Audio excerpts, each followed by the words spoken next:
노래 먼저 좀 들어봐도 될까요? 네. 가사도 보여드릴까요? 예. 네, 가사가 꼭 필요해가지고.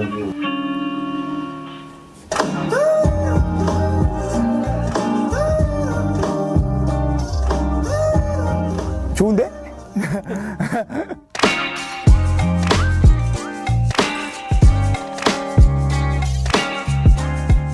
안녕하세요, 멜론 유저분들. 저는 딘입니다. 이 촬영을 하고 있는 장소는 요즘 제 삶의 거의 대부분을 차지하고 있는 제 작업실이에요. 요즘에는 한 3시에 출근을 해서 새벽 4시에서 5시까지 작업을 하고 있습니다. 이 곡 작업으로 거의 2달간을 굉장히 힘든 시간을 보내면서 살았었어요. EP 앨범 내고 굉장히 왕성하게 활동했잖아요. 네. 좀 DPR 라이브, 오프 온 오프, 수란식, 그리고 쇼미더머니 음원들, 팬시 차일드 단체곡도 있었고, 라드 뮤지엄, 굉장히 많은 좀 언더그라운드 뮤지션들하고 굉장히 작업을 많이 했고요. 딘이랑 같이 한 아티스트들도 다 잘 됐어요. 헤이즈 같은 경우도. 그분은 저 때문에 잘 된 건 아닌 것 같고요. 뭔가 그냥 케미는 되게 좋았던 것 같아요. 신인이었기 때문에 어떤 만들어진 캐릭터가 없었기 때문에 그 캐릭터를 이제 제가 그리는 대로 만들어 보고 싶다는 생각이 되게 컸어요. 스타일리시한 음악을 1위부터 한 300위까지만 봐도 피처링한 곡 포함 한 10곡이 넘는 것 같은데 어떠세요? 사실 제가 과거를 뒤돌아보고 그러는 스타일은 아니어서 몇 위에 있었는지도 잘 모르고 살았어요. 제 통장에 얼마가 매달 들어오는지도 모르고 살았거든요. 일단은 그 핸드폰에 입금 내역 이렇게 해가지고 뜨긴 하는데 사실 이제 그런 거에 신경이 쓸 여력이 없었어요. 굉장히 중요한 부분 아닌가요, 입금은? 중요하죠. 중요한데 더 중요한 게 있더라고. 이제 다음 앨범이 더 중요하다는, 다음 앨범의 그런 완성도.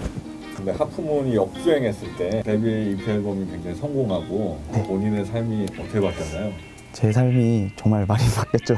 차도 생겼고, 그다음에 굉장히 좋은 아티스트들이 주변에 많아졌고, 저희 어머니의 빚도 이렇게 딱 해드리고, 이런 좋은 작업실도 갖게 되고, 네, 더 많은 기회들과 굉장히 좋은 일들이 가득한 것 같아요. 네.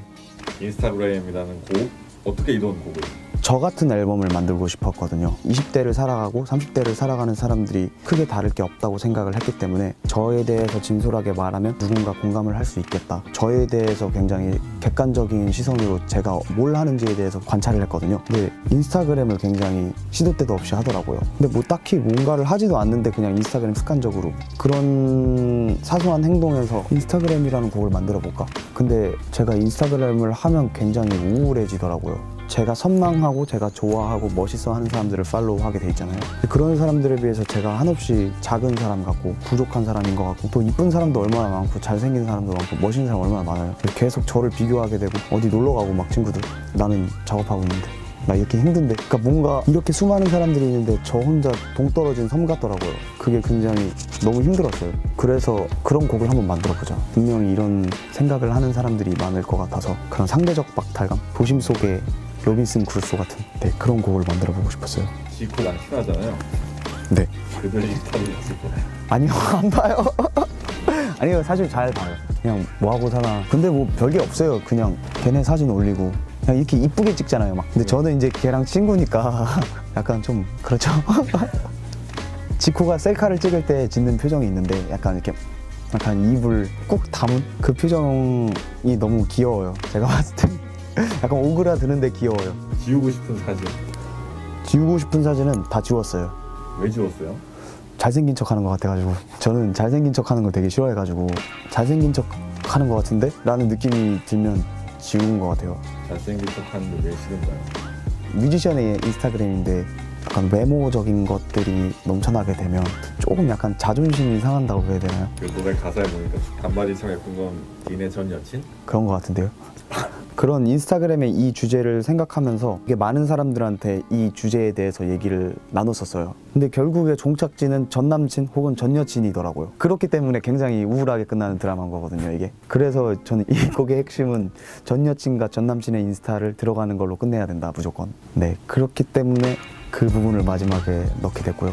무대를 완성하기 위해서 전 여친 인스타를 보러 간 거네요. 저는 굉장히 진실된 노래를 만드는 걸 좋아하거든요. 막 인스타그램에 내가 올린 사진들은 그렇게 되고 싶은 사진들이잖아요. 이제 그런 걸 좋아해주는 뭔가 가짜뿐인 세상 속에서 진짜 나를 알아줬던 사람은 어떻게 살고 있었을까? 뭔가 약간 인스타그램에서 보는 사람들은 사실 외모가 출중하신 분들 DM을 굉장히 많이 받으시잖아요. 그거는 사실 이제 그 이미지만을 보고 나서 이제 호감을 표시하는 거기 때문에 어떤 자기의 진짜를 알지 못한 채 나한테 이제 다가오는 그런 사랑도, 근데 진짜 자기를 알아줬던 사람은 어떻게 살고 있을까? 자연스럽게. 그래서 인스타는 인생의 낭비라고 생각하나요? 낭비인 걸 아는데 하게 되는 것 같아요. SNS가 낭비라는 걸 모르는 사람은 없는데, SNS는 또 정보가 굉장히 많은 공간이잖아요. 이게 낭비라는 걸 알아서 끊고 싶다가도 그 정보들을 놓칠까 봐 또 무섭게 되고. 근데 요즘엔 아는 정보가 너무 많다 보니까 그런 아는 것들이 나를 너무 힘들게 하거든요. 차라리 모르는 게 낫지 않았을까라는 생각이 굉장히 많이 들어요, 요즘엔. 그래서 낭비인 걸 암에도 계속 하게 되고 그 반복인 것 같아요. 자, 그럼 본인이 공감할 수 있는 노래를 본인이 만든. 네, 맞아요. 다음에 앨범이 저를 위한 앨범을 만들자였거든요. 제가 듣고 싶고 저를 위로해 줄 수 있고, 뭔가 제가 굉장히 업앤다운이 굉장히 심했거든요. 전 앨범을 내고 굉장히 뭔가 심적으로 불안하기도 했고, 갑자기 찾아온 이런 행복들이. 그렇기 때문에 나를 위로해주고 내가 듣고 싶고 그런 곡을 만들자. 그럼 누구는 위로를 받을 수 있고 누군 듣고 싶지 않을까라는 생각에서 아무도 신경을 안 쓰고 온전히 제가 듣고 싶은 그런 앨범이에요. 언제 나오나요? 내년 중순을 넘기진 않을 것 같습니다.